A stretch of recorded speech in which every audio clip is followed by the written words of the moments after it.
What is up, ladies and gentlemen? Going to be running through the Week 10 games. Let me just close something making my computer slow. Hope everyone's doing well on this Veterans Day.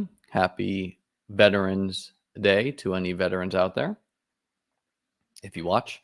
As always, going to be recapping the NFL games, going through the usage, giving some takes. Tomorrow will be the best ball show. Excited for that. Anyways, let's jump back in time to Thursday Night Football between the Broncos and the Raiders. The Broncos prevailed 7-10. 10-7, I guess. And I mean, I've been calling the Broncos frauds for a long time here. Broncos faithful does not want to hear it, We don't make friends on this channel when die-hard fans get told what I believe, but yeah, it's my belief. I think the Broncos have an elite roster. They have an elite O-line. They have a great defense, one of the best in the league. Their quarterback is not good enough, and their wide receivers, I don't think, are good enough. Bo Nix, here's the thing about this game, guys. Bo Nix, he had all day to throw. The Broncos probably have, a lot of people put them top 3 for O-line. A lot of people have like Eagles 1, Bills 2, Broncos 3. And so the Raiders, who were not getting pressure all night on Bo, and Bo couldn't move the ball. Now, I will say the Broncos did have some drops in this one, which obviously is not on Bo, but yeah, this is why I don't think the Broncos are a real threat in the playoffs. Like, if you just inserted Matt Stafford on the Broncos, they're a Super Bowl contender, okay? So it has nothing to do with the Broncos as a team. I don't have anything against the Broncos, right? I've rooted for them in the past when obviously the Bills were not a good team and they were playing like New England as a Bills fan, but yeah, they're not good enough to me, right? I don't put them as a top 6 team in the AFC. I would view New England as a bigger threat in the playoffs because of Drake May. I would view the Colts as a bigger threat, not because of quarterback, but because, just JT goes burr. And then obviously teams like the Chargers, teams like the Ravens, teams like the Bills, teams like the Chiefs. So yeah, I'm not sure if Bo's even going to be the starter for Denver in 2 years. People want to say, oh, he'll take another step. It's early in his career. It is, obviously, but he played something like 61 games in college. So this guy is not raw, right? He's a game manager, and that's not going to work in today's NFL. You're just not going to go win 4 games in a row against the NFL's best come playoff time. Are they going to make the playoffs? Absolutely. But yeah, they're not a real threat to me. Anyways, box score for the Broncos. Bo Nix had 1 touchdown and 2 interceptions, 150 passing yards. J.K. Dobbins, 18 carries, 77 yards. Pat Bryant was the leader in the box score, 1 for 43. Troy Franklin, 5, 40 and 1. I was also someone who faded Courtland Sutton, and Courtland Sutton actually has decent advance rates in best ball, mainly because Bo Nix had like a 50-point game or whatever, and Sutton had some okay weeks. But lately, it's looking like Troy Franklin is the one. Sutton's a mid-talent, right? Like he's okay. He had a great run. He went on a run of touchdowns. He's not a difference maker. Don't like his Week 17 matchup against the Chiefs. And then the bigger thing here for the Broncos is it's looking like J.K. Dobbins' injury is pretty serious, which is a bummer, right? Yeah, he's turning 26 in February. For perspective, Justin Herbert's 26, right? Joe Burrow's 28. They've been in the league for a while.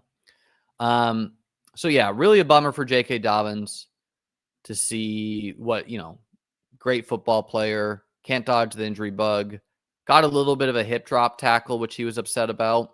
Definitely boosts RJ Harvey. And then unclear between Tyler Beatty and Jaleel McLaughlin, who would be the 2 there. Obviously, the runway is clear for RJ Harvey to actually do something. My guess is Jaleel would be who you want. I think Tyler Beatty is mostly active because of special team value, but that's a guess. For the Raiders, I mean, disastrous day for them on offense as well. That's a little bit more expected. 143 passing yards, 1 interception, 60 yards for Gene T on 19 carries, 1 touchdown. Tyler Lockett led the way, 5 for 44. Brock Bowers, after a blow-up game, only got 1 catch for 31 yards. So, yeah, disastrous. Obviously facing a good defense. Better days ahead. You can't let Tyler Lockett lead the way for the Raiders. Usage-wise, good to look at this post Jacoby Myers trade here. And what we saw was Trey Tucker, Tyler Lockett, and Deontay Thornton. Those are your top 3 wide receivers. So Deontay Thornton getting opportunity here in the sense that he's on the field. I tweeted about this, but I said, regular fantasy people would not understand the fever that happened for Deontay Thornton come August best ball drafts. He was like almost a 10th round pick at times. People were jazzed for this dude. He's been a 0. He has like something like 90 receiving yards on the year. Okay, Tyler Lockett bags are revived. Obviously a connection with Geno. Trey Tucker, better days ahead. And then, Jack Beck, disaster. Jack Beck bags, a 0. I picked him up in some high-stakes leagues just being like, maybe he gets on the field now. No. Who did get on the field is Michael Mayer, 12 personnel. Got some targets in this one. So, tight end premium, whatever. Panic tight end people, you can play Mayer in a pitch. Mostert remains the RB2 there. Geno got like hurt in this one / maybe benched, mainly hurt though. So we'll see if Kenny Pickett's starting the rest of the way or if it's going to go back to Geno. I didn't bother to research that injury. For the Broncos, it's Sutton, Franklin, and Pat Bryant. So Pat Bryant's going to be on the field. He's going to have an occasional game because of that. But yeah, Sutton has been just dominated by Troy Franklin in targets since Franklin's emergence. So Troy Franklin looking like a great pick. Sutton, not so much. Evan Ingram remains in the fold. The blocking tight end playing more. Mercedes Lewis also blocking tight end, literally 0 routes. And then it was quite a bit of Harvey and Beatty because Dobbins got hurt late in this game, and we'll have to see what the split is going forward. Okay, we're on to Falcons-Colts.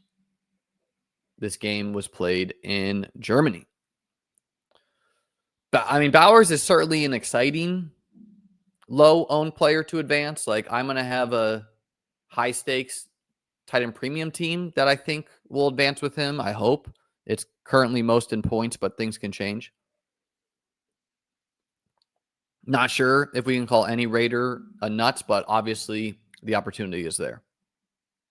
Okay, yeah. Bruise, nothing serious we're hearing on Geno.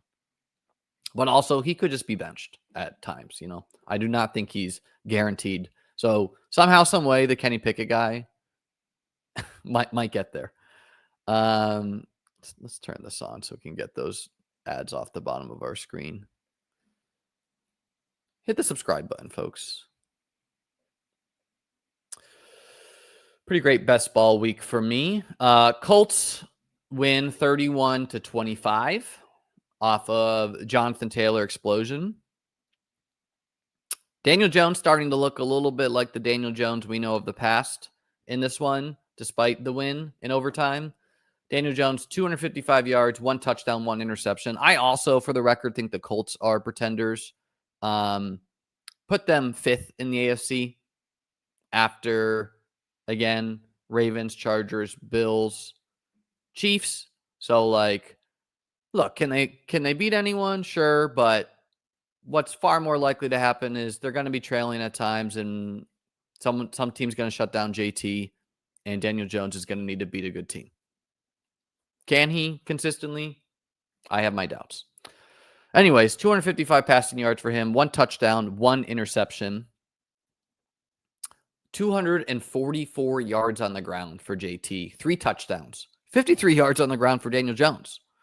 Tyler Warren, 8 for 99. Alec Pierce, 484 and 1. Alec Pierce, man, what a unique player. He's like Rashid Shaheed, Jameson Williams, if he just got there every week. JT also 3 for 42 in the air.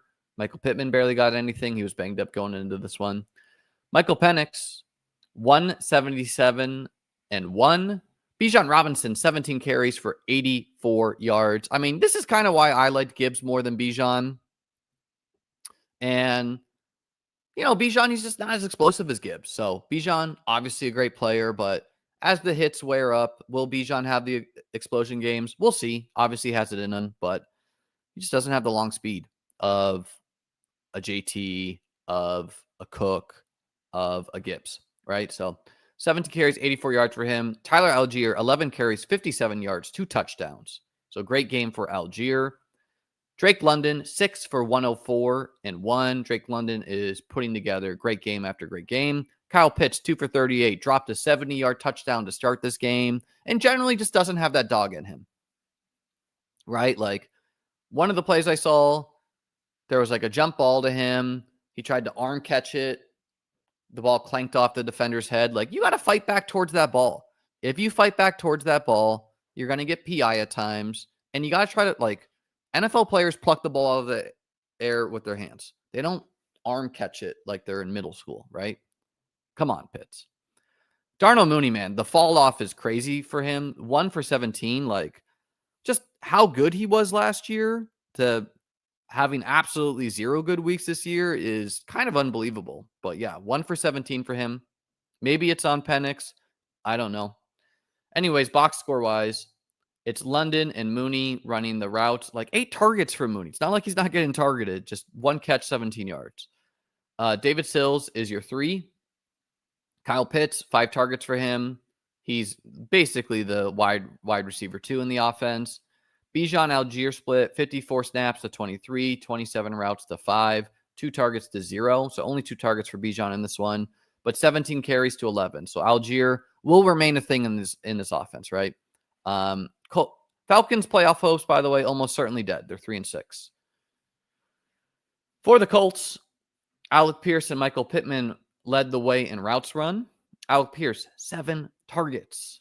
Josh Downs, 23 routes only. Tyler Warren, 32 routes, 9 targets for him. So him and Pierce leading the way. Really, any of these guys can get there in the passing game. Hard for multiple, though, to get there in a given week in half-point PPR. And then it's all JT. 70 snaps of 77. Just an unreal workload. 24 routes, 32 carries, 32. One of his touchdowns, my God, like me and Davis, we lost the eliminator this week to a JT team. We'll talk about tomorrow more, but it was a JT team that only had 2 running backs. So we played them a week early, and Jonathan Taylor scored another touchdown in overtime. We only lost by I think the score was 158 to 138. So, we lost by 17 points. So basically close.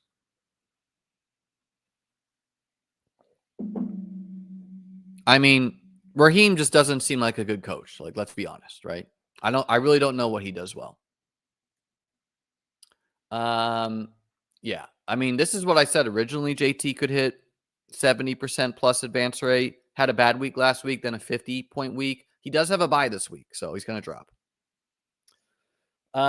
Okay, moving on from the Sunday morning game, that is. Saints shocked the Panthers. And what's maybe even more shocking is Tyler Shough played well. Like, not just box score wise, but if you look at the nerd EPA charts, which, by the way, I meant to mention this for Bo Nix, saw a graph, and it was like Bo Nix leads the league in inaccurate throw rate to wide open wide receivers. So he has a great O-line. He's not getting pressured. When he has wide open wide receivers, he's unable to get them the ball. That's not a good quarterback. Let's just be honest, right? It's okay. Anyways, Tyler Shough, if you look at the EPA nerd charts, had an electric day. So did the Saints find their quarterback of the future? I don't know. I mean, I didn't watch this game, obviously, by itself. But, eyebrows are raised. Anyways, Saints win 17-7. Disaster for the Panthers' playoff hopes. One of their, I think, O-linemen was like, yeah, we didn't practice hard today, this week. Yikes. Anyways, Tyler Shuck, 282 and 2. Amazing. Alvin Kamara, 22 carries, 83 yards. So still think Kamara could have a good fantasy day here or there, despite the awful season for him. 22 carries. You're getting 22 carries. You can have a good day. Devin Neal got in there a little bit. Taysom Hill got in there a little bit. Chris Olave, 104 and 1. Juwan Johnson, 492 and 1. Alvin Kamara, 3 for 32. Those are your top wide receivers for the Saints. Foster Moreau, Devon Bailey, Zaire, Mitchell Payton all got a little bit. So that was the Rashid Shaheed trade. It's Olave and Juwan. For the Panthers, 124 passing yards, 1 interception for Bryce Young. I mean, is it not insane that the Carolina Panthers are 5-5 with Bryce Young? Do people need further proof that wins are not solely a quarterback stat, right? I mean, highly doubt Bryce Young is starting anywhere next year. Bryce Young, Justin Fields, they're not starters. They're not, right? Rico Dowdle, 18 carries. I mean, yeah, but it wasn't Bryce Young. They beat the Packers, no doubt, but it wasn't Bryce Young doing it, right? Yeah, I mean, Jameis Winston on the Panthers, something, man. Rico Dowdle, 18 carries, 53 yards, 1 touchdown, only 2.9 yards per carry for him. Chuba Hubbard, 3 for 14. Tet McMillan, who was like doubtful going into this one, 5 for 60. Jatavian Sanders, 5 for 32. Coker, 3 for 21. Do you guys remember the Coker fever? Rico, 3 for 10 in the air. So kind of a disappointing day for Rico with the matchup. Routes run data. So Rashid Shaheed trade, what did we get? Devon Vele, Chris Olave, Brandon Cooks. Those are your top 3 wide receivers running routes. Vele, 59 snaps. So he played a ton. He's probably blocking on the outside, and he got a little bit of targets in the passing game. Foster Moreau also played a ton. So they went to more 12 personnel without Rashid Shaheed, as evident by this Mitchell Payton guy, who's also a tight end getting in there. And then this is the most usage Taysom Hill's had in the game, I think. 7 carries, 1 target, 5 routes. So not that much in the passing game, but 7 carries. And Taysom Hill's probably going to trend up from here. I would have drafted Taysom Hill more if I knew he would even play this year. Good for him. Tyler Shuck, 3 carries. He's super athletic, if you didn't know that. So he didn't have anything on the ground in this one. Let's see. He had 4 carries for -3 yards. So he's not scrambling, but his athletic ability, to me, indicates he can. And then Alvin Kamara played 43 snaps to Devin Neal's 24, 16 routes to 10, 3 targets each, 22 carries to 4. Very curious, can Tyler Shuck stack games like this? Is he going to go back to being a disaster? Why did they not go to him earlier if he's actually good? A lot of questions brewing for New Orleans. Was this just Panthers or Panthers? Panthers, it's Tet, Coker, and Leggett. That we knew. Pretty much only Tet is getting targets, though. Tommy Tremble played a lot more than Jatavian Sanders, but Jatavian Sanders actually got targets, so we'll have to see how sticky that is. And then the Rico-Chuba split, Rico dominating the snaps, pretty equal on the routes run, which kind of indicates that Chuba either played late in this game or was playing on third downs. 18 carries to 3, though, for Rico. So Rico dominating the work on the ground. And 3 targets for Rico to 1 for Chuba. Okay. The Giants somehow, some way, lose to the Bears. 24-20. Dropping to 2-8. I mean, this is like the 4th game in a row the Giants not in the row, but like the 4th game that the Giants had no business of losing that they lost. Fallout from this is they fired Brian Daboll. Brian Daboll, previously the Bills offensive coordinator, And so people were like, oh, he's going to go back to Buffalo. The Buffalo lost to Miami. It's all over. We'll get to that game. I don't think that's going to happen. He'll be an OC somewhere, and I don't think he'll be a head coach again. I'm not sure if he should be, right? Some people are coordinators, some people are capable of being head coaches. Big issue for Daboll is, well, first, people are adamant that Daboll is the one who forced the Giants to draft Dart. Maybe that's true, maybe that's not. I would think that the owner would know best there. And if they're rolling with the Giants GM, well, maybe he's the one who did. I don't think the Giants have, maybe they've had some bad draft classes, but if you look at the recent work here, they drafted Neighbors, great pick. They drafted Dart, great pick. They drafted Abdul Carter, great pick. So it's not like they're not drafting well. Anyways, oh yeah, and the other thing Daboll was doing is, this is like Dart's fourth concussion, and seems like that falls squarely on Daboll. Obviously, some unluck to be there, but you're probably running the rookie a little too much. Okay. Anyways, Giants box score. Dart has yet another awesome day. If you weren't aware, people were super worried about the weather in this game. Didn't seem to impact Dart too much. 242 passing yards. Russell Wilson got in there for 45. Tracy dominated the work on the ground this game after disappointing before. 14 carries, 71 yards. Dart, 6 carries, 66 yards, 2 touchdowns. I'm going to assume he misses at least 1 week, maybe 2, with the amount of concussions he's had. But we will see there. And it's like, why are you not letting Jameis Winston get in there? How are you going to bench Russell and then go back to Russell? What's Jameis doing, man?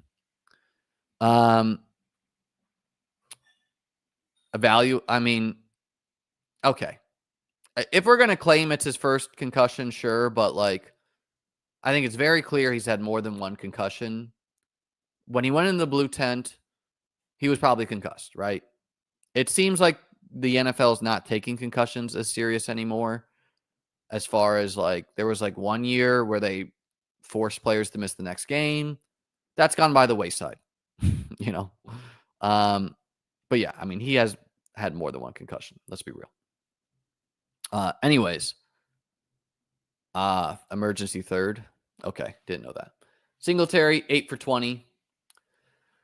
Darius Slayton popping up for a good day here. 4 catches, 89 yards. Theo Johnson, 7 catches, 75 yards. Great late round tight end, Theo Johnson. Wan'Dale Robinson, 6 for 62. Singletary, 3 for 53 in the air. So Tracy, nothing in the air. For the Bears, Caleb Williams, 220 and 1. DeAndre Swift, 13 for 80. Caleb Williams, 8 for 63 and 1 on the ground. Kyle Monangai, 7 for 28 and 1 on the ground. So both Swift and Monangai played. Rome Odunze, after getting blanked the week before, 6 for 86 and 1. Makes sense. Giants run a lot of man. I think Rome's better against man. The Bengals are a terrible defense, but have a good corner. Colston Loveland, 4 for 55. Luther Burden, 3 for 51. I don't remember what the DJ Moore injury is, but DJ Moore got banged up in this one. Maybe someone out there can tell me. Forgot to look that one up, but I'm not sure if he's at risk of missing next week. What I do know is Olamide Zaccheaus had several drops, and we're going to look at the usage data here, but I think that Burden in particular will start playing more and more, irregardless if Moore is hurt or not. And it just seems very clear, if you watch the Bears, that Loveland and Burden are the best pass catchers. Okay. Looking at the Giants first here for usage-wise. Wan'Dale Robinson, 72 of 73 snaps. Kind of crazy. 42 routes run, 10 targets. So week after week, he's just getting basically treated like he is Malik Neighbors. Slayton, 45 snaps, 26 routes, 4 targets. Gunnar Olszewski. Anyways, he was the 3 in this one, / Ray McCloud. So, hey, Ray McCloud got cut, but he's actually running routes. So we have the smallest of dreams, Ray McCloud drafters. Daniel Bellinger returned in this one to drop a touchdown. So a bunch of 12 personnel for the Giants. Tracy and Singletary split 49 snaps to 24, 17 routes to 7, 2 targets to 3, 14 carries to 8 for the Bears. Like 500 guys ran 20 plus routes in this one. Rome ran the most, but then Moore, Zaccheaus, Burden, Kmet, and Loveland all ran 20 plus routes.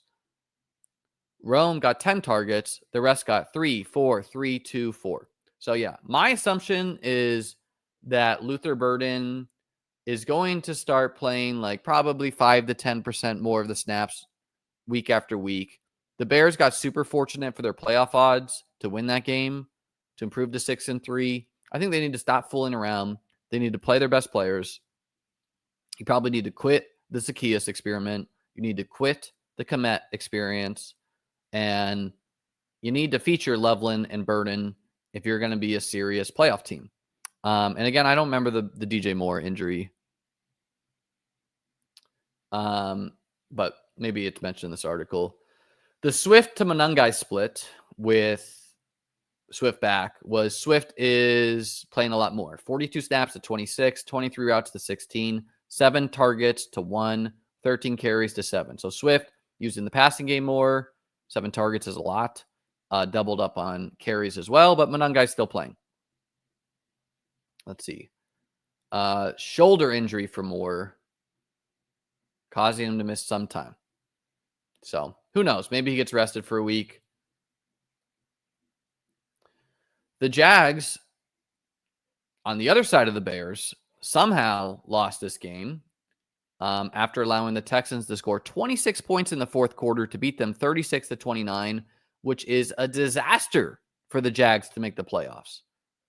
I'll almost just go as far to say the Jags are definitely not going to make the playoffs after they lost that game, because we know a team like the Chiefs, team like the Ravens, those are not currently playoff teams, and they're going to be, right? So the Jags, they could have been 6-3. They could have made those teams sweat. I think they have a tough schedule the rest of the way. Let's just look at it real quick. Chargers, tough game.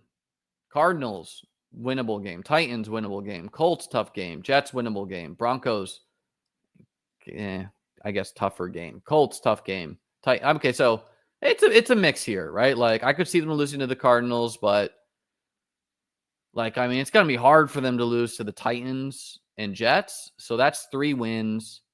Call it 4. Yeah, I just don't know if 9-7 is going to do it. So they're going to need to upset someone who they probably are not good enough to do. And they don't have any wide receivers active right now. Anyways, for the Jags, Trevor Lawrence, 158, 1-1. Not good. Obviously, the Texans have an elite defense. Travis Etienne, 16 carries, 58 yards, 1 touchdown. Could have been a much better day for Etienne. But the Jags defense went off early to start the game, so didn't get many opportunities because of that. 5 carries for 35 yards for Trevor. Bishal Tutin, 4 for 5. Jacoby Myers' first game with the Jags, 3 catches, 41 yards, led the way. Sad. Parker Washington, 3 catches, 33 yards, a touchdown. Also had a punt return touchdown. Austin Trammell, 2 for 33. And yeah, Dyami Brown, as someone that drafted some Dyami Brown, I mean, I guess Davis was right here. Dyami Brown, terrible. Kind of reminder there, like, it's always tempting to draft these guys who you think are going to run routes. And we're not perfect with, like, talent evaluation, right? So, Darius Slayton, that was a bet on routes. Like, that one seems good, right? Trey Tucker, that was a bet on routes. That one seems good. Dyami Brown, that was a bet on routes. Okay, I thought there was some chance, but he ended the year well last year. I guess he just doesn't have it in him. Davis Mills, somehow, some way, 292 yards, 2 touchdowns, 1 interception. The Texans are 4-5, so technically they're alive in the playoffs, but I don't like their chances. Woody Marks, 14 carries, 63 yards, a touchdown. Seems like Woody's really starting to take over this backfield. I think he's also the goal line back now, which is a disaster for Nick Chubb. Nick Chubb, 5 for 47. A lot of this came late. Davis Mills, 320 and 1 on the ground. Nico Collins, one of his best games of the year, if not his best game. 7 for 136 in the air. Dalton Schultz, 7 for 53 and 1. Jaden Higgins, 542 and 1. Jalen Noel, 4 for 35. And then Christian Kirk, only 1 for 3. So I want to dig into this usage because I'm not sure what happened there. Noel barely played last week. Maybe the Texans at halftime came to Jesus and were like, you know what? Let's play our rookies. We're losing. And then they somehow won the game. Anyways, what did it look like for the Jags with no Brian Thomas, no Travis Hunter? Parker Washington, 30 routes, 4 targets, 2 carries. Tim Patrick, 22 routes. So he is the second guy in routes right now. Jacoby Myers will be the second guy in routes next week. 16 carries or 16 routes, 3 targets. Dyami Brown could only get on the field for 13 routes and 1 target, getting out targeted by Austin Trammell. Bad.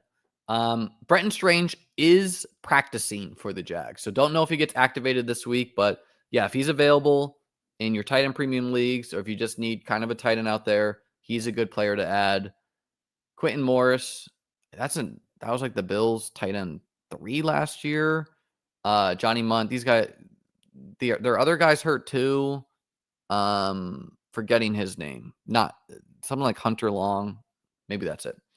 Anyways, ETN, LaQuint Allen, Bishal Tootin split. What was it? 16 carries for ETN, 4 for Tootin, 3 targets for ETN, 1 target for Allen, 2 targets for Tootin, 11 routes for ETN, 7 for Allen, 10 for Tootin, 35, 20, and 17 snaps. So no one's really dominating anything other than ETN is dominating the work on the ground.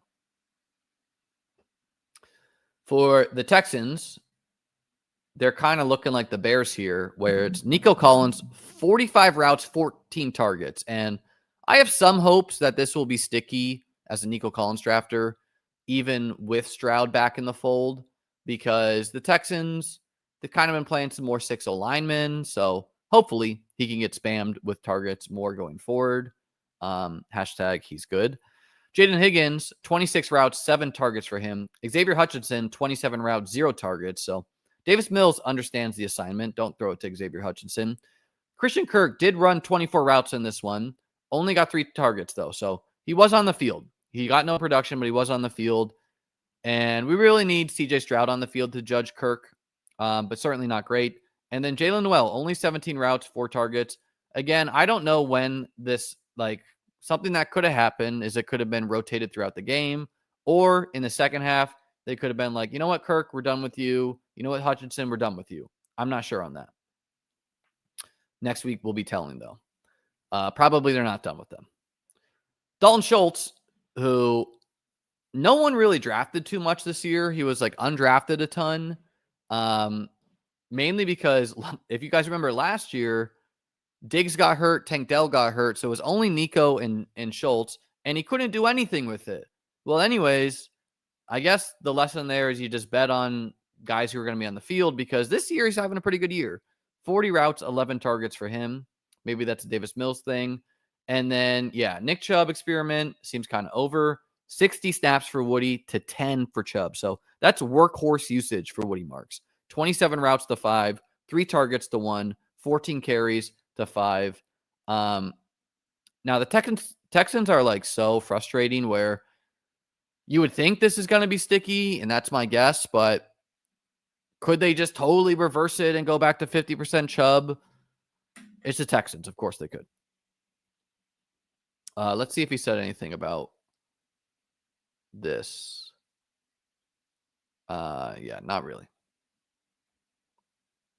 Okay, the Bills lost to the Dolphins. Before we dig into the box score, I'll just something I tweeted, which people hated, is I gave my take on the AFC teams and how my order of taking them serious. And I still maintain that it's Buffalo is the best. The Chiefs are the second best. I think it's the Chargers at 3.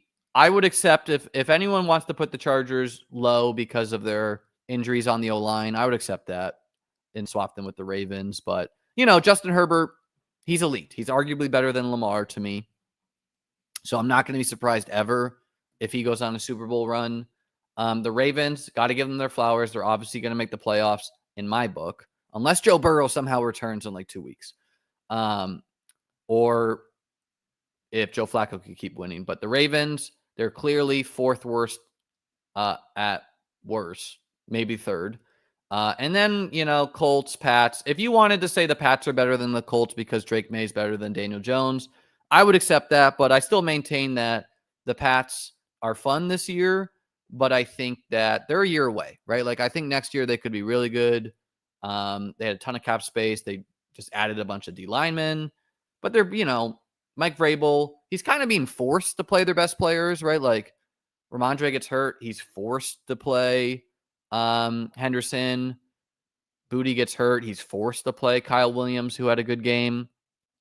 So I still think he's going to do some puzzling things. And yeah, the O-line and the wide receivers will probably impact them at some point.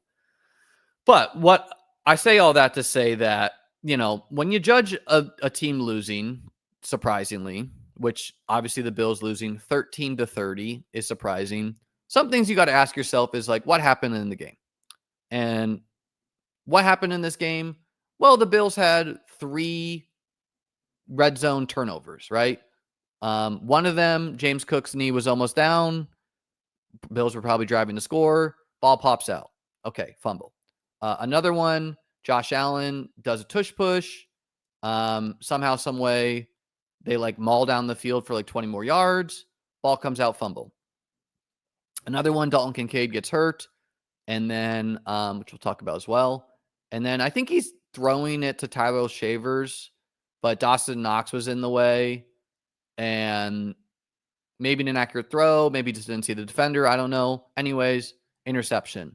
Obviously, fumbles are far more random than interceptions, right? Like, if your quarterback is Jameis Winston, he's going to have interceptions. That's not all random, right? Fumbles, they're random. So when a team fumbles the ball a lot, okay, that can happen to anyone, right? And if they didn't, even if the last fumble didn't happen, which was because I think the Bills, from there, the Dolphins scored 2 more touchdowns. I think the Bills were over it. The game was over, though, at that point. As soon as Josh Allen fumbled that ball the last time, the game was over. Okay, we lose. Is what it is. But does the reactions of casual people is oh my God, you lost to the Dolphins. You can never be anything now. Now, of course, what are the Bills in the Super Bowl odds market? They're plus 900. They were, I think, first last week at plus 600. This week, the Chiefs are first at plus 600 in the AFC. The Rams are tied at plus 600. And the Bills are fourth or something at plus 900. So obviously that's ridiculous to think they're woe is me disaster, or my God, the people who are just fans of the Bills and don't know football at all, they're arguably worse because they're I can't believe Brandon Beane didn't get Julio Jones at the trade deadline, or this stuff came out with Jalen Waddle. I don't really buy it. I don't think the Dolphins were never trading Jalen Waddle to Buffalo, period. Right. So I don't know who put that out there. Maybe Beane did. Maybe Beane wanted to do that to be you know what? I tried to get Waddle. We couldn't get him. Obviously Waddle is an elite wide receiver, but so yeah, I'm not worried that the Bills lost a game in Miami. It's hard to beat a team. I think that would have been 8 wins in a row. It's hard to do that, right? It's not like the Dolphins are trash that have given up on the season. They have good players, right? They have Achane, they have Waddle. Tua can put it together for one single game. And then the Bills played bad ball. So I would not overreact to that as far as the Bills playoff chances. But then you look at a team like the Broncos beating the Raiders. Okay, they beat the Raiders. But if you add context to that, it's there wasn't a bunch of turnovers from the Broncos. There wasn't any pressure on the defense. And Bo Nix just struggled to move the ball. That's a very worrying win. Something I'd worry a lot more than the Bills losing to the Dolphins.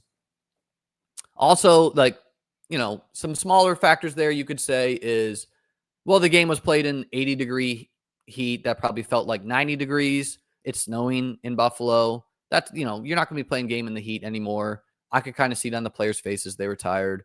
And of course, you're coming off a big win against the Chiefs. So maybe they weren't as fired up for this one. Dalton Kincaid did get hurt in this one, and that's also a bummer because Dalton Kincaid is their best pass catcher. And when you're trailing, that's a bummer for both my fantasy bags, and I'm sure others as well, but also for the game where in a game that the Bills are trailing early by a lot, he was going to play a lot. He was going to get targeted a lot in the second half.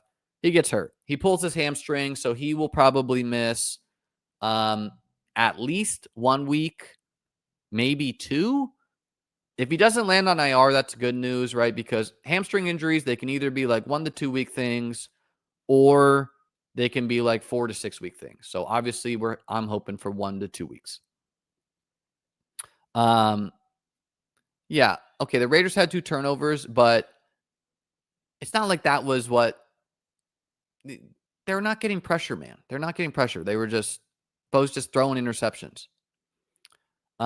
Anyways, box score wise, Josh Allen had a terrible day for fantasy until the fourth quarter. 306 and 2 and 1 interception.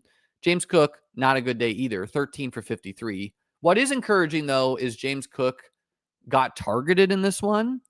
He got 5 catches for 24 yards, and some of that came early. So one big question, and one of the things that's holding James Cook back from being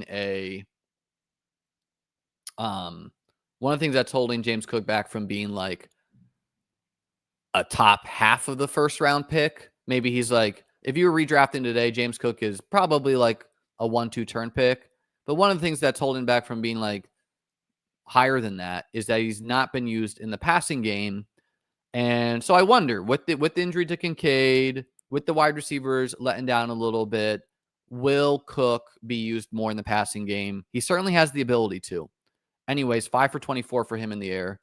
Khalil Shakir, 7 for 58. Keon Coleman, 346 and 1.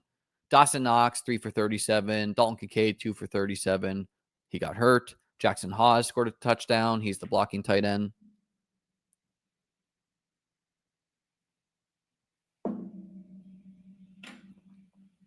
I don't think always. I think the Pats are a good team, but I think they could be borderline an elite team next year. Yes, always do the playoff best ball content. I don't think they've dropped them yet, but yeah, no, I cover that on my site, right? My site is mainly in-season best ball, playoff best ball, preseason best ball, and then, yeah, I also stream it. Anyways, for the Dolphins, Tua had 2 interceptions in this one, 2 touchdowns, though. Only 173 passing yards in a game they won by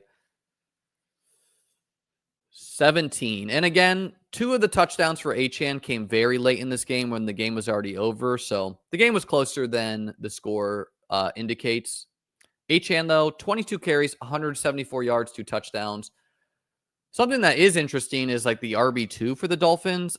I'm not sure if Ollie Gordon got banged up early in this one, but Jalen Wright operated as the RB2, and Ollie Gordon is arguably like droppable. Again, those drafting in best ball land would know that the Ollie Gordon team got out of control early in the season. And Achane, a big guy I was drafting, a reason why I gained a lot of teams last week was Achane also scoring like 40 points. Jalen Waddle, 584 and 1 in the air. Achane, 6 for 51 in the air. Digging into the usage data here. So without Kincaid, what's going to happen? Almost assuredly, Dawson Knox is going to be the tight end you want to pick up there. In the meantime, it might only be a spot start for like 1 or 2 weeks, but he's the one who's going to get used more in the passing game than Jackson Hawes. The Bills did sign Elijah Moore to the practice squad, perhaps an indication that Gabe Davis will be activated soon. And so that's interesting. But it's Khalil Shakir, Keon Coleman, the guys getting targets and routes. And then Moore, Samuel, and Shavers, they're all getting in there.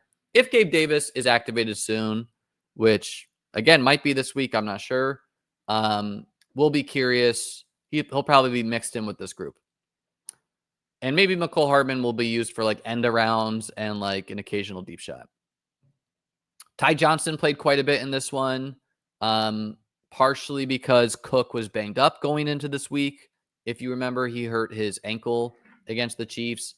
and also partially because the Bills are trailing and he's their third down back. So snaps are pretty even. Route run was edge to Ty Johnson. 5 targets for Cook. Again, if this is sticky at all, like if Cook could start getting 3 targets a game, that would be big for his fantasy value, right? In an ideal world, people are running clear out routes and they're dumping it off the Cook, not just screens, and he can go gallop for a bunch of yards, right, with his speed. 13 carries for Cook. They were trailing most of this one. For the Dolphins, it was Waddle, Westbrook-Ikhine, and Malik Washington. So no changes there other than Taj Washington and Cedric Wilson went to 0. Perhaps because they weren't trailing, they were leading. They liked Westbrook-Ikhine's blocking abilities. Greg Dulcich, if you need a tight end, 17 routes for him, 3 targets. He's gaining snaps as well. So as long as Darren Waller is out, which is like maybe the year, Dulcich, interesting there. And then, Achane dominated the workload, but Jalen Wright, 10 snaps, 2 routes, 5 carries. So not a stone 0 like he was looking like earlier. Ollie Gordon, though, was a stone 0. And, the Bills have beat the Dolphins so many times. Credit to Mike McDaniel. I thought it was funny that who I think is a good coach, like maybe he's not, I think he's a great play caller. And I think he just got stuck with Tua, right? Like it is what it is. But I think it was funny that he drove by the Bills bar in Miami because, of course, the Bills travel well, especially when the Dolphins are 2-7. They probably don't have a lot of fans there. So I thought it was funny after the game that he drove by the Bills bar to kind of troll them. Okay. The Ravens dispatch of the Vikings easily, 27-19. Lamar, 176 passing yards, 1 touchdown. Derrick Henry, 20 carries, 75 yards. The Derrick Henry people, they didn't want to hear it in the offseason, but even with Lamar back, he's looking like a bust, Father time is undefeated. So he had a great run last year. I said it many times, but Derrick Henry being a 3-4 turn pick is a world different than him being a 1-2 turn pick. He had a great week 1. He could still have a good game here or there, but he's not a 1-2 turn value, period. 20 carries, though. That's a lot of carries. Lamar Jackson, 9 for 36 on the ground. Keaton Mitchell, 4 for 31. So you wonder if Mitchell's going to start playing more because he always has explosives. Justice Hill got a goal line touchdown as well, which is a disaster for Henry. Zay Flowers, 4 for 75. The Ravens were, he had that early, but the Ravens were winning. Isaiah Likely, 2 for 17. Mark Andrews, 3-14-1. So Mark Andrews is continuing this bit of barely getting targeted, barely getting yards, but getting touchdowns. Rashad Bateman had a walking boot after this game. So we'll have to see how serious that injury is for the Vikings. McCarthy, 248, 1 and 2 interceptions. Not good. McCarthy, 5 for 48. Aaron Jones, 9 for 47 and 1 on the ground. Aaron Jones dominated the workload here, dusting Mason. 4 for 25 for Mason. Jalen Naylor, 5, 124 and 1. And then Justin Jefferson, 4 for 37. Jordan Addison, 3 for 35. Aaron Jones, 3 for 22. Hawkinson, 2 for 8. So, I asked on Twitter, is Justin Jefferson even a first-round pick if we were drafting again today? And, honestly, no, he's not. Obviously, he's not. Is he even a second-round pick? I think he's a 2-3 turn guy. I'm not going to run through every player, but, no, this is a disaster, folks, right? And I think it's even defensible to say you prefer some spike week guys in best ball land. So, A.J. Brown, for example, who A.J. Brown is disappointing as well. But I'm just not sure if Justin Jefferson's going to be getting these 15 target games, which he usually feasts on. And if you're asking me who can get there off of 5 targets, I know A.J. Brown can. Justin Jefferson is a good player, but it's so bad for this passing game. It's bad for Jefferson. TJ Hawkinson is looking to be one of the worst picks. He was expensive and he's been awful. And Aaron Jones is, I had a lot of Aaron Jones. Bummed he got injured early, but he's looking like a good pick now if he can stay healthy. He was banged up going into this. Usage-wise, it was Flowers and Bateman running the routes. So Bateman finished the game, I think, but then put on the walking boot. So again, we'll have to see. Hopkins, your wide receiver 3 remains. Andrews and Likely, they're really your wide receiver 3 in maybe 23 routes and 17. We'll have to see a game where the Ravens actually get pushed, which their schedule's pretty easy, so I'm not sure if they will be. And then Henry, Justice Hill, and Keaton Mitchell, 47, 19, 5 on the snaps. 16, 7, and 0 on the routes, 3, 2, and 0 on the targets, 21 and 4 on the carries. For the Vikings, Jefferson, Addison, Naylor, your top 3. Hawkinson is still running routes, but it's very bad. And then the most interesting thing, the Aaron Jones Mason split, is it was all Mason. It was all Aaron Jones. Aaron Jones is going to play more in trailing game scripts, but he also just looks better, right? 9 carries to 4, 5 targets to 1, 30 routes to 8. Also got the goal line touchdown. So, oh no, did that just come out? God. Okay, the best thing I'll say about that, which obviously, let's take a second here.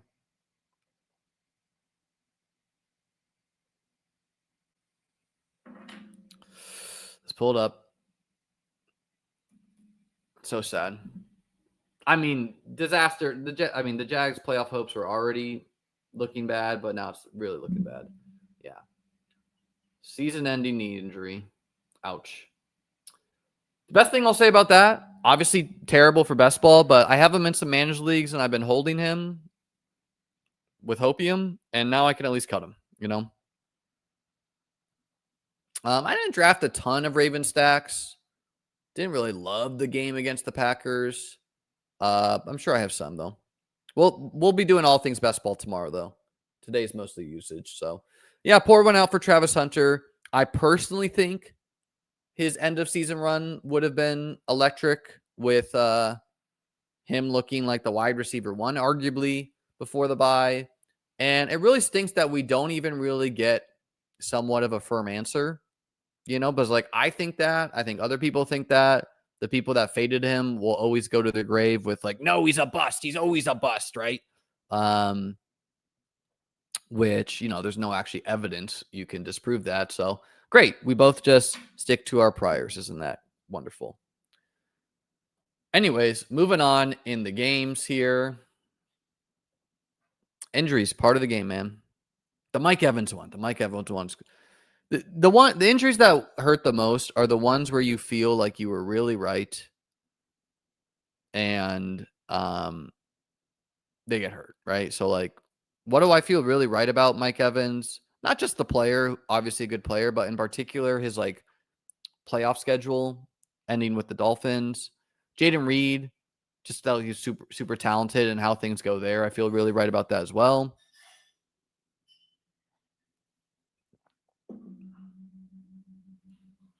I mean, where are they going in drafts next year? There's still time for Brian Thomas Jr. to turn it around. What do we think? Yeah, and the Scatterbo one stinks for you, obviously, but in general, it's the one like Mike Evans was a 3rd round pick, 4th round pick. So the opportunity cost on a Mike Evans is a JSN.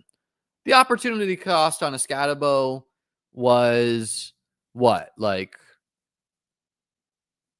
you know, a Colston Loveland, a Dalton Kincaid, Darnell Mooney. So you're not getting as hurt for that injury, if you know what I'm saying. But the more expensive the pick, the more it's going to hurt you. Even like a Jerry Jeudy bust, like the opportunity cost is not as strong there. Speaking of Jerry Jeudy, we got the Browns and the Jets game. And this game was essential for both of these teams to lose if they were going to get the first overall pick. Jets prevail 27-20. Start with the Jets because, I mean, I don't even know what to say. Aren't later hits more important? That's not what I'm saying. Obviously, later hits are very important for doing well. But as far as like is your team going to make the playoffs? It's not even really arguable that losing an 18th round pick that was a good player does not hurt you as much as losing a 3rd round pick that was a good player, because the 3rd round has lots of good players and the 18th round does not, right? So, right, let's take the Kyron Williams year. Let's say you had Kyron Williams for a bunch of weeks and then he got hurt. You already cashed in so much of that, and no one else has a good player anyways, unless they have Puka, you know? Anyways, Justin Fields won this game, but sit down for this. 11 attempts, 54 passing yards, 1 touchdown, 1 interception. So, my God. I was right to fade this passing game. Other news out of this one is Garrett Wilson, I think, is going on IR 3 to 4 weeks. Might get shut down for the season, you would think. He had a great start to the season, but yeah, this is a risk. If you're going to be drafting players who are arguably not in good situations because of their talent. So to me, Garrett Wilson and Tet McMillan come to mind. 2 players who I think you could have gone into the year thinking they're talented, but I think were very obvious to be like, their passing situation sucks, especially for half-point PPR. And the team could be very bad. The Jets and Panthers being bad, right? Okay, the Panthers are 5-5, so clearly they're not terrible, but the Jets are 2-7. Well, you not only run the risk of them not getting there because their quarterback sucks, but you also run the risk of the player getting shut down, on top of like real injuries that can happen, just because teams tend to do that with their star players who get a little banged up. So I don't know how serious the Garrett Wilson injury is, but yeah, he's going to be missing a lot of time. Anyways, Breece Hall, 21 carries, 83 yards. Fields, 7 for 28. Isaiah Davis, 3 for 10. Breece Hall, 1 catch, 42 yards, 1 touchdown. So, yeah, 54 of Justin Fields, or 42 of Justin Fields' 54 passing yards came on a Breece Hall catch, which could have been a screen for all I know. And then, yeah, Mason Taylor, 1 for 4. Isaiah Williams, 1 for 4. John Mechie, 1 for 3. Adonai Mitchell bags are looking alive, I guess. You would think he's going to be active here. The Browns, Dylan Gabriel, 167 and 2. You would think we're going to see Shedeur Sanders here soon. Judkins, 22 carries, 75 yards. Yeah, but like, okay, I drafted Olave, and I felt differently about Olave than Garrett Wilson. And something I said during draft season is like, if Garrett Wilson was the same price of Olave, I would have had a lot of Garrett Wilson.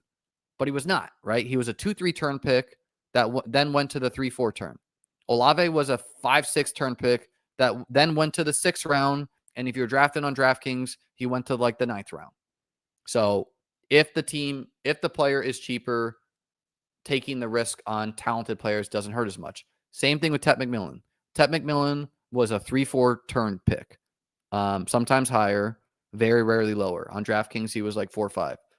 That cost you guys like James Cook. That cost you guys like JSN at times. That cost you guys like, oh man, I'm blanking. Who else? 3-4 turn, that's good. I mean, that side of the board's just so tough. But whatever. It cost you a lot of good players, even like a Breece Hall, whatever. I don't think you can't really be sold that the outlook for any Jets piece is great, man. You can't. Will Breece have some games? Yes, but like, come on. Anyways, Dylan Gabriel, 167 and 2. Quinshon Judkins, 22 carries, 75 yards. So only 3.4 yards per carry for him. Gabriel, 5 for 54 on the ground. Jerry Jeudy had his first good game of the year, 678 and 1. David Njoku, 221 and 1. Cedric Tillman was active again, 2 for 11. So as someone that drafted a lot of Tillman, another like Tillman's another one where it's like, I feel I was right. Why did I draft a lot of Cedric Tillman? I thought he was talented, and I thought his quarterback would be Joe Flacco for a lot of the year. Okay, Joe Flacco gets traded, is what it is. Doesn't feel as good. Like if I knew Dylan Gabriel would be the quarterback, which you could have argued would be the case late in the year, maybe I don't draft as much Tillman, but he was cheap, right? Usage-wise here for these teams, Judy, 42 routes. Tillman, 34. Thrash, 17. So I think Isaiah Bond is either banged up. 12 targets for Judy in this one. Doubted sticky, but notable. Njoku and Fannin continue to play a lot, run a lot of routes, and Fannin got more targets in this one. Njoku did score a touchdown, though. And then all three running backs saw the field in this one. 22 carries for Judkins, but equal on the routes run for all of them, and Judkins also got more targets. Very surprising the Browns could not ship out Ford. I guess just no one wanted to trade for him. For the Jets, I don't think we care, but 10 routes, 10 routes, 10 routes, 12 routes, 11 routes. I mean, I've never seen such low route run data. And then Breece Hall, Isaiah Davis split, we do care about. 21 carries to 3, 1-to-1 to targets, 4 routes to 6. I'll repeat that, 4 routes to 6. 35 to 14 snaps. So, yeah, I don't think there's better days ahead for the Jets, but they are a team in the NFL. The Pats win one against the Bucs, which as a Bills fan, I was not rooting for. Would have took the sting out of the loss.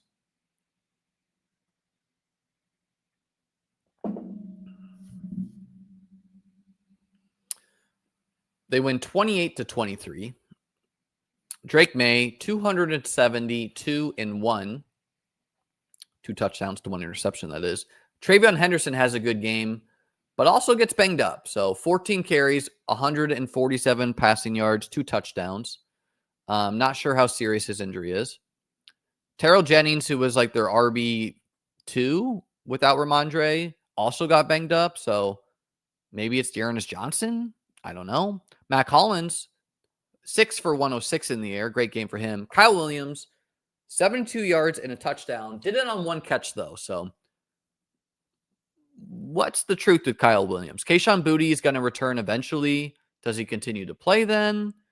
Is he ever going to get more than 1 catch in a game? He's clearly explosive, and Drake May is a great deep ball thrower, but yeah, I don't know. Mixed bag for Kyle Williams. Obviously good, though, to score touchdowns. Stephon Diggs, 546 and 1. Douglas, 2 for 34. For the Bucs, Baker Mayfield, 273 and 3 in the air. Sean Tucker, 9 for 53 on the ground. Rachaad White, 10 for 38 on the ground. The Pats are a tough defense to run on. Emeka Egbuka, 6-115 and 1. He continues an electric season. This is the Cade Otton I drafted. 9 for 82 for him. Tez Johnson, pretty electric run for him as well. 442 and 2. The latest on Rachaad White also got 5 catches for 16 yards. The latest on Godwin and Bucky and, some defenders too who we don't care about. But anyways, the latest on both of them is I do not think they're going to play this week. So people are hating on the Ayuk pick, but the Godwin pick is worse because he was more expensive for most of the season. And I mean, I would have faded Godwin pretty hard if it wasn't for teams trying to pay them. So that's a tough one for the early drafters. Anyways, Mac Hollins, 30 routes, 10 targets. Stephon Diggs, 28 routes, 7 targets. Kyle Williams did get an increase in routes this week. 21 routes for him. Only 2 targets, though. So again, very mixed bag for him. Pop Douglas barely played, 11 routes, 2 targets. Hunter Henry, 30 routes, 4 targets. And then Henderson dominated the workload in this one. But again, Terrell Jennings got hurt very early in this one. So, and Henderson got banged up too. We'll see if Yankee said anything about that. Emeka Egbuka, 43 routes. Tez Johnson, 39. Sterling Shepard, 36. 13, 5, and 4 in the targets. Cade Otton, 12 targets for him. The Pats are a tight end funnel. But still, good to see Otton get used in the passing game with no Godwin and Mike Evans. And then Rachaad White, Sean Tucker split, 50 to 22 snaps, 31 to 10 routes, 5 to 2 targets, 10 carries to 9 carries. So Sean Tucker, he's rosterable in managed leagues. Let's see. Yeah, and Henderson did this on like explosive runs. Something I wrote in my Battle Royale write-up is like, I mentioned Henderson as a target to draft because people have been down on him, but like I still knew he had the explosive speed, and that's what we want in these week-to-week games, right? So we'll see if Henderson can build on it. Doesn't mention anything about the injury. Cardinals get destroyed in this one. And Sam Darnold had like several turnovers, but the Seahawks won 44-22. So this game was out of hand after the first quarter. It was 21-0. Terrible game. Anyways, for the Seahawks, Sam Darnold, 178, 1-1. Zach Charbonnet, 14 carries, 83 yards, a touchdown. He can't keep getting away for this. Ken Walker, 14 for 67. George Holani, 731-1. Rashid Shaheed, 2 carries, 20 yards. JSN, 593-1. Most of that was to open the game. Darnold barely threw in the second half, obviously, up $1 billion. Cooper Kupp, 2 for 74. Old Cooper Kupp could have scored on that play that he had, but yeah, Rashid Shaheed barely used, 1 for 3. Jacoby Brissett, 258-2. DeMercado, 4 for 64. Jacoby Brissett, 4 for 31. Zonovan Knight, 10 for 28. Michael Carter, 3 for 4. So nothing doing on the ground. Trey McBride continues to smash, 9-1-27-1. He also correlates with the Jonathan Taylor side of the board, so that helps him as well. DeMercado, 3 for 40. Michael Wilson, 4 for 34. Marvin Harrison Jr., 333-1. Also had another touchdown punched out of his hands. Was a good play by the defender. The usage for the Cardinals was Michael Wilson and Marvin Harrison Jr. running a ton of routes, getting a ton of targets. You know, this is back-to-back games. Michael Wilson is getting targeted, so he's looking a lot better with Brissett back there, if this is at all sticky. I think Zay Jones tore an Achilles or something. Not that meaningful, but happened. Trey McBride is an absolute dog. And then the running back rotation is Bam Knight, Zonovan Knight, and DeMercado, splitting it up there with Knight getting more on the ground. We're going to get Trey Benson back here soon, though. Maybe next week. For the Seahawks, what was it like in Rashid Shaheed's first game? Well, he didn't play that much, which was to be expected, especially in a game where they were up by $1 million, right? It was 45 snaps for Cody White, who I'm guessing he played a lot in the second half. 33 snaps for Cooper Kupp. JSN got evaluated for a concussion in this one. 26 snaps for him because of that. Rashid Shaheed, 21 snaps. And then the route run in order was 4, 9, 11, and 8. So very little route run for anyone. I'm going to repeat that. JSN only ran 11 routes in this one. Rashid Shaheed ran 8. Cooper Kupp ran 9. So basically, we know nothing. This game was so uncompetitive. The Seahawks defense is so good that we couldn't glean anything. JSN, 6 targets, 2 for Kupp, 1 for Shaheed, 2 carries for Shaheed. So again, not much can be gleaned here. Some people view the Seahawks as the Super Bowl favorites in the NFC. I do not. I think the Seahawks are a good team. I think you can get away with non-superhero quarterback play in the NFC easier because there is no Josh Allen, there is no Patrick Mahomes, there is no Lamar, there is no Herbert, there is no Joe Burrow. But I think a team like the Rams are better. But, we'll see.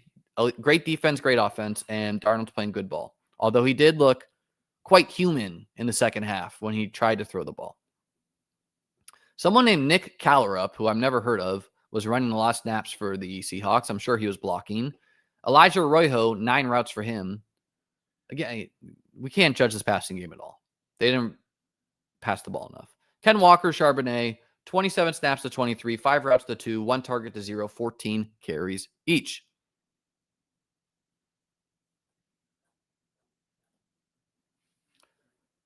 One more game, I believe. Nope, 2 more games here. Going to have to speed it up here. Rams destroy the 49ers easily, 42-26. Stafford continues. He'd be my vote for MVP. Think he's the MVP favorite. 280-4 for him. Kyren Williams, 14-73-2. Blake Corum, 13 for 56. Devontae Adams, 677-1. Puka Nacua, 564-1.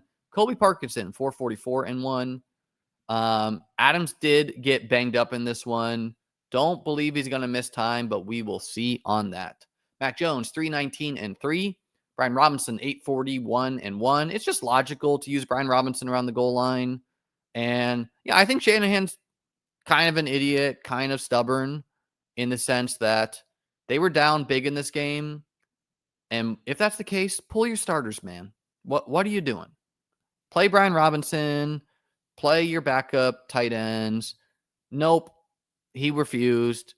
Got to play CMC down 20 with 2 minutes left. And that stuff catches up to you. It literally probably cost them a Super Bowl the year they lost to the Chiefs.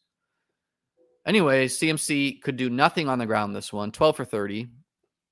Kittle caught a touchdown late, 984 and 1. Juwan Jennings, 677 and 1. CMC, 8 for 66. Luke Farrell caught a touchdown. Usage-wise here, Rams remain uninteresting to look at, but what is notable is that this Konata, Mumpfield, and Xavier Smith are your wide receiver 3 and 4 right now. So I think Whittington's a little banged up. Tutu's on IR. So if Adams were to miss time, maybe you could add these guys. What's more likely, though, is that the tight ends would just get more work because 4 tight ends played more than 22 snaps for them. They all ran routes, and they all got targets. So I don't know what you can glean there, but they're all on the field.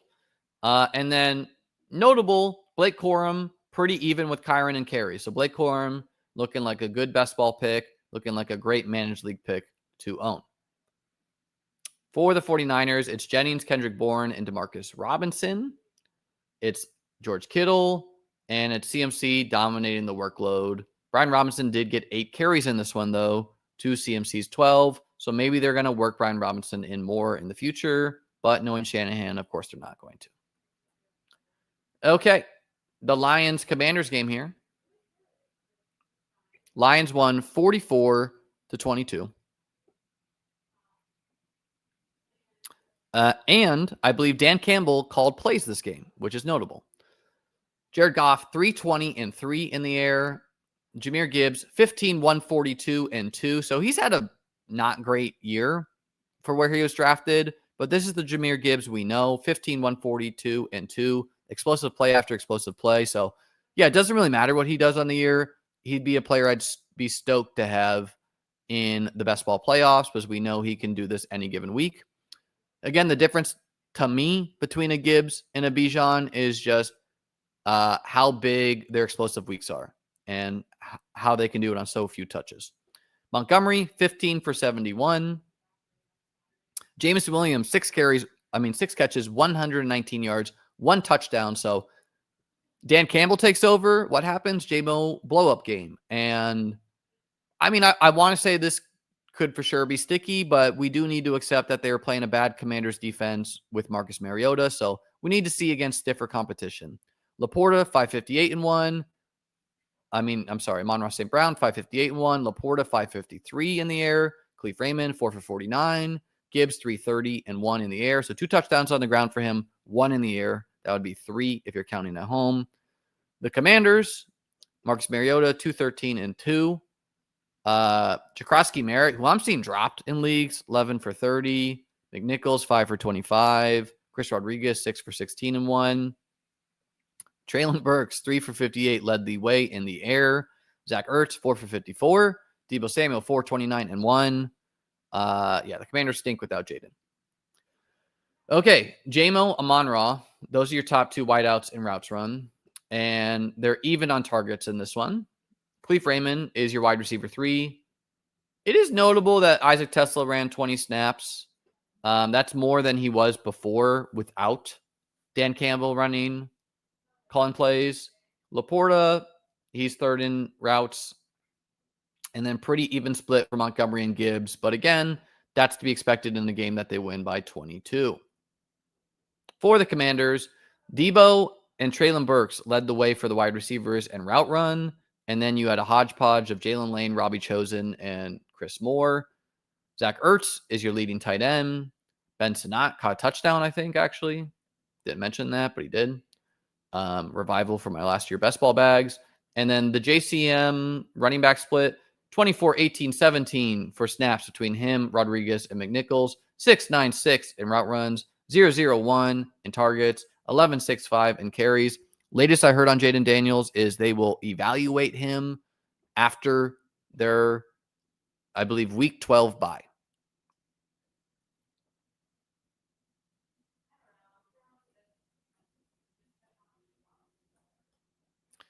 Okay, Sunday Night Football. Chargers beat up on the Steelers 25-10. Rodgers 161, 1-2. And again, not a popular opinion here. Don't even know if they'll make the playoffs. But to me, if the Steelers do make the playoffs, I just think that they are more capable of beating good teams than the Broncos, strictly because if Rodgers needs to, he can still spin the ball. Did he have a great game here? No, but he can throw a football and Bo cannot, period. So do the Broncos have a better roster? Of course, but quarterback matters a ton in this league. Anyways, Rodgers 161-2 for him. Jaylen Warren 14 for 70. Roman Wilson 235-1, garbage time touchdown. DK Metcalf 3 for 35. Herbert 220-1. Kamani Vidal 25 carries, 95 yards, 1 touchdown. Still do not know about Amari Hampton for him. Ladd McConkey 4-107-1 in the air. So ever since the QJ folks were trolling all about Ladd, he's like wide receiver 5 or something from like week 5 onward. So he's smashing again. QJ 5 for 42 in the air. Gadsden got hurt in this one, but I believe he's day to day. For the Steelers, Calvin Austin is your wide receiver. 2 back-to-back good games for him target-wise, so desperate teams can pick him up. The tight end room is a mess. Jonnu leads the way in routes run. Freiermuth gets 1 more target, though. And then Gainwell and Jaylen Warren continue to be the only running backs actually playing here, with Jaylen Warren getting the carries, but Gainwell being the third down back here. So a little hit to Warren's value to not be playing on third downs. Chargers, it's QJ and Ladd running the routes. Keenan Allen ran a little bit more routes in this one, 24 routes for him, but still down from before. And Trey Harris ran quite a bit of routes, probably blocking for him, or played a lot of snaps, not too many routes. Again, probably blocking. Gadsden got hurt, so that means we saw Tucker Fisk. Oh my God, Tucker Fisk, man, that's remember that guy. And Tyler Conklin, perhaps revival for my Tyler Conklin bags. No. Kamani Vidal got all of the snaps in this one, with Jaret Patterson only getting 4. Last game here. Eagles prevail against the Packers 10-7. So good teams, bad game is what it is. Hurts 183-1 in the air. Saquon Barkley 22 for 60 on the ground. Will Shipley 4 for 17. Tank Bigsby 3 for 7. So Will Shipley's playing now after the bye. Maybe he's getting healthy. I don't know. Smith, maybe has to do with Saquon's groin. Saquon averaged 2.7 yards per carry in this one. Terrible. Smith, 469-1. He continues to outproduce A.J. Brown. Dallas Goedert, 4 for 43 in the air. Shipley, 2 catches, 17 yards. Saquon, 3 catches, 41 yards. So I finally cut Will Shipley in leagues. Maybe I'll pick him back up. For the Packers, 176 passing yards, no touchdowns, no interceptions. Josh Jacobs, 21 carries, 74 yards, 1 touchdown. Everyone sucked in the passing game. Eagles remain an uninteresting team to look at, other than the running backs. It was 44 snaps for Saquon, 12 for Shipley, 8 for Tank, 16 routes, 7-3, 3 targets, 2-0, 22 carries, 4-3. So it would probably be a split if Saquon got hurt. But yeah, interesting because some people thought Tank might get a little bit more work because he did before the bye and looked good. And then Will Shipley outsnaps him. So we don't know anything. Okay, the Packers with no Matthew Golden, no Tucker Kraft. What do we get? Dontavian Wicks was back, first and foremost. It was Watson, Wicks, Dobbs leading the way in routes run. Bo Melton and Malik Heath also got in there. They were all pretty even on targets other than Malik Heath, who got 0. Luke Musgrave did run a full complement of routes, 34 routes, only 3 targets for him. The whole passing game stunk. What are you going to do? Josh Jacobs, 50 snaps for him, 25 routes, 6 targets, 21 carries. The latest I heard on Marshawn Lloyd is he is, quote unquote, out west seeking treatment. So I personally think that's good. I'm sure those people out west, they got some techniques we don't have in the U.S. So I want my injured players going to some magical land and getting help, you know? Okay, folks, that is it for us for your week 10 usage. I will be back tomorrow night with the Best Ball Leaderboard Show, where I will run through my best ball teams, the best ball landscape, any lessons we're learning. If you have any questions you want to address on that show, drop them in the comments below. Hope everyone has a lovely rest of their Veterans Day. Tell a veteran in your life that you love them. Peace out.